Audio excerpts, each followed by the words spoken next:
今天老板又来店里转悠了，新来的师傅问他是不是又想吃汤圆了。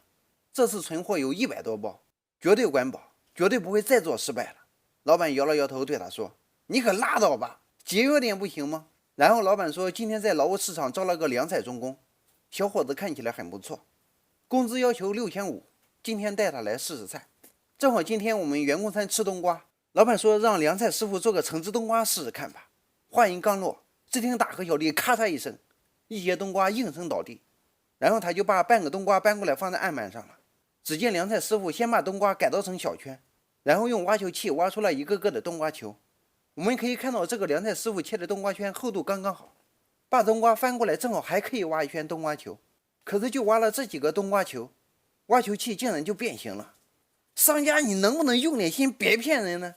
还想让我出个视频给你上链接卖挖球器呢？就你这质量，你二大爷都不带买你的。镜头一转，无关紧要的废话不多说，现在凉菜师傅已经挖好了这么多冬瓜球。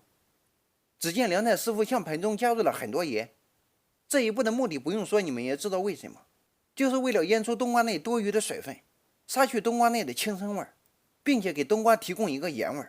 而且呀，冬瓜经过重盐腌制后，其外形也会变得晶莹剔透，这是腌制20分钟后的状态。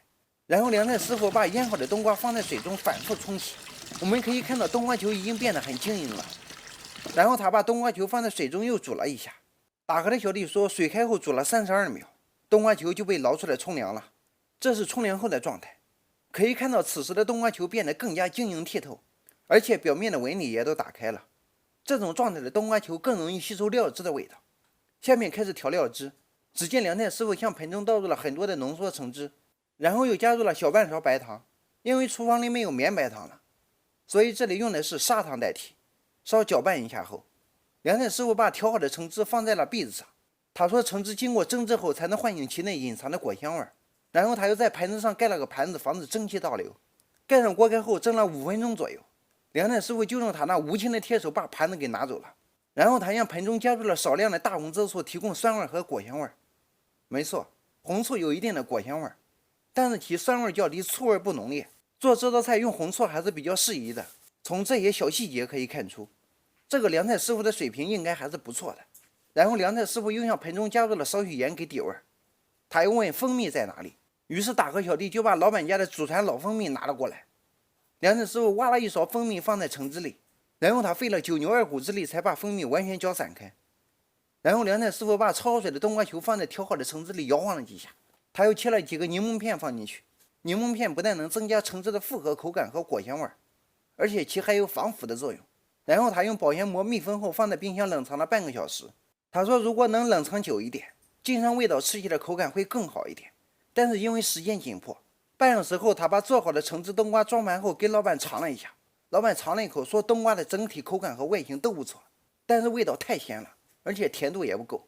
凉菜师傅说那是因为没有绵白糖的缘故，而且因为时间的关系冲水时间也不够。老板说那没事，看你操作也挺熟练的，要不这样吧，如果你想留下来做，工资试用期就5000，做好了再给加到6500加提成。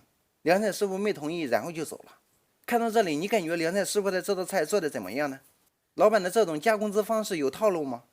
你要是凉菜师傅，你会同意老板的加薪方式吗？欢迎大家在评论区互相交流，说出你的看法。好了，本期视频就到这里，我们下期再见，拜拜。搞定。